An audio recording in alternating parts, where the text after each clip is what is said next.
Hi friends, ఎలా ఉన్నారు? ఈరోజు వీడియో ఏమిటంటే చూస్తున్నారు కదా, ఎంత స్పాంజీగా, ఎంత థిక్గా, ఎంత బాగా సోయా పన్నీర్ ఎలా తయారు చేసుకోవాలో ఏమిటో చూపిద్దాం అనుకోండి. ఇది చాలా హెల్దీ, అలాగే చాలా రిచ్ ప్రోటీన్ ఉంటుంది ఇందులో అయితే. ఎందుకంటే సోయాబీన్ పిక్కలంటేనే మనకి చాలా ఎక్కువ ప్రోటీన్ ఉంటుంది కదా. ఇది ఇలా చేసుకొని తింటే ఇంకా టేస్ట్ సూపర్ ఉంటుంది. అలానే మనకి ప్రోటీన్ కూడా చాలా ఎక్కువ ఉంటుంది కాబట్టి పిల్లలకి కానీ పెద్దవాళ్ళకి కానీ ఎవరికైనా పెట్టడానికి చాలా బాగుంటుంది. ఇది ఎలా చేయాలంటే ప్రాసెస్లోకి అయితే ఇంకా వెళ్ళిపోదాం. దానికోసం ముందైతే ఇలా ఒక బౌల్ అయితే తీసుకున్నాను. బౌల్ అయితే బీన్స్ పిక్కలు తీసుకున్నాం. ఈ సోయాబీన్ పిక్కలు చూస్తున్నారు కదా, ఈ పిక్కల్ని అయితే ఫస్ట్ బాగా వాష్ చేసుకుని వాటర్ వేసుకుందాం. ఇప్పుడు వాష్ చేసుకున్నాం కదా, వాటర్ అయితే వేసుకున్నాం. అయితే చూడండి, ఇది గ్రామ్స్ వైజ్ చూసుకుంటే 300 గ్రామ్స్ కానీ ఉంటుంది ఇలా. ఎందుకంటే అది ½ కేజీ తీసుకున్నాను నేను. నాకు ఆ ½ కేజీలోంచి కొన్ని తీసేగా ఇగోండి ఇలా వచ్చింది కదా. ఇప్పుడైతే ఇది వాటర్ వేసి పెట్టుకున్నాం కదా, ఇది ఒక 3 అవర్స్ కానీ 4 అవర్స్ కానీ ఇలాగా నాననిద్దాం. ఒక 6 అవర్స్ తర్వాత చూసారు కదా ఎంత బాగా నానిందో. ఇప్పుడు ఫస్ట్ అయితే ఈ పిక్కలన్నింటినీ మిక్సీ చేసుకుందాం. దానికోసం మిక్సీ జార్ అయితే తెచ్చుకున్నాను. ఇవన్నీ వేసేసి మొత్తం ఫైన్ పేస్ట్లా చేసేసుకుందాం ఫస్ట్ అయితే. ఇప్పుడు ఇది మిక్సీ పట్టి తెచ్చుకుందాం మొత్తాన్ని. ఇవ్వండి, ఫుల్గా మిక్సీ పట్టుకొని తెచ్చుకున్నాం కదా. అయితే ఇందులో వాటర్ ఒక పెద్ద గ్లాసుడంత వాటర్ అయితే వేసుకున్నాను. వేసుకుంటే ఇగోండి ఇలా వచ్చింది చూసారా, పాల్లాగే కనబడుతుంది కదా. ఇప్పుడైతే స్ట్రైనర్ తెచ్చుకొని మొత్తం ఇదైతే ఫిల్టర్ చేసేసుకుందాం. ఫిల్టర్ చేస్తే ఇది మొత్తం ఈ సోయా మిల్క్ మొత్తం బయటకు వచ్చేస్తుంది కదా. చూడండి కిందన ఎలా వస్తుందో. అవ్వండి, ఇదిగోండి మొత్తం పిండి అంతా మనం దీనిలోంచి ఈ సోయా మిల్క్ తీసేస్తే ఇలా వచ్చింది కదా. ఇదిగోండి దానిలోంచి వచ్చిన మొత్తం రుబ్బు ఇది ఇలా. ఇదిగోండి ఇది కూడా. అయితే ఇది మనం ఇలా మళ్ళీ కావాలంటే మరొకసారి మిక్సీ చేస్తే మరి కొంచెం వస్తుంది ఇందులోంచి.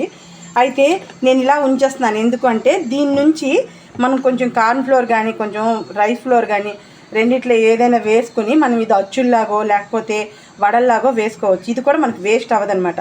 అయితే చూడండి, ఈ సోయా మిల్క్ అనేది ఇంత వచ్చింది కదా. ఇప్పుడు ఇదైతే స్టవ్ పైన పెట్టి బాయిల్ చేసుకుందాం ఫస్ట్ అయితే. ఇది పూర్తిగా బాయిల్ అయిపోవాలన్నమాట. బాయిల్ అయ్యింది అంటే అప్పుడు మనం ఇందులో మీ దగ్గర నిమ్మకాయ అవైలబిలిటీ ఉంటే నిమ్మకాయ, లేదు అంటే ఈ వెనిగర్ ఉంటే వెనిగర్, రెండిట్లో ఏదో ఒకటి వేస్తే మనం దీన్ని పన్నీర్గా మార్చుకోవచ్చు. ఫస్ట్ అయితే దీన్ని బాయిల్ చేసుకుందాం. మొత్తం ఇగోండి ఇలా అయితే పొంగడానికి రెడీగా ఉంది కదా. పాలు అయితే చూస్తున్నారు కదా ఎంత చిక్కగా తయారైందో. అయితే ఇప్పుడు ఈ స్టేజ్లో ఉండగా మనం అయితే నిమ్మకాయ లేకపోతే వెనిగర్, నాకైతే వెనిగర్ ఉంది ఇంట్లో, వెనిగరే వేసేసాను. వేస్తే మొత్తం పాలన్నీ విరిగిపోతాయి కదా. కలుపుకుంటూ ఉంటే మనకి చూస్తున్నారు కదా. ఇప్పుడు చూడండి ఎంత దగ్గరగా అయిపోయింది కదా అంతా. ఇంకా ఇది మనకి పాలు వెనిగర్ వేసాం కదా, వేసాక విరిగింది. అయితే ఇందులో మనకి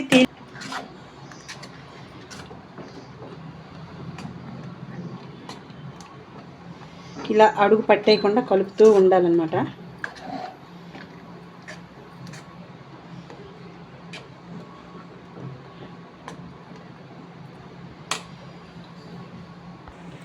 ఇప్పుడు దీనిలో ఒక టేబుల్ స్పూన్ అంతా కార్న్ ఫ్లోర్ వేసుకొని బాగా మిక్స్ చేసుకోవాలి. మనం పీసెస్ కింద కట్ చేసుకోవడం కోసంకి ఒక ప్లేట్లో కాస్తంత నెయ్యి కానీ బటర్ కానీ ఆయిల్ కానీ ఏదో ఒకటి రాసుకుని రెడీ చేసి పెట్టేసుకుందాం ఇలాగా. ఇది పూర్తిగా కంప్లీట్ అయిపోయింది అనమాట. చూస్తున్నారు కదా ఎంత బాగా అయిందో. ఇంకా మనం స్టవ్ ఆఫ్ చేసేసి మనం నెయ్యి రాసుకున్న ఈ ప్లేట్లోకి అయితే మొత్తం వేసేద్దాం.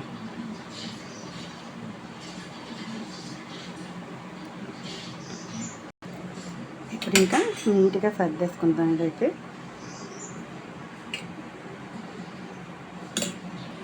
ఇలా నీట్గా సెట్ చేసుకున్నాక ఇది ఇలాగా గాలికి విడిచిపెట్టేసాము అంటే కాసేపు గట్టి పడిపోతుంది అన్నమాట.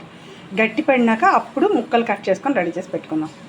చూస్తున్నారు కదా పూర్తిగా చల్లారిందో, చాలా గట్టిగా తయారైంది. ఇప్పుడైతే ఫస్ట్ మనకు కావాల్సిన సైజులో పీసెస్ అయితే కట్ చేసుకుందాం. ఇది ఇలాగా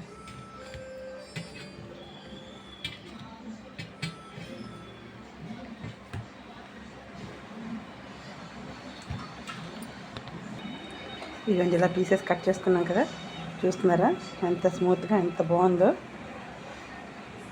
ఇదిలాగా మనం కర్రీ చేసేసుకోవడం ఇంకా.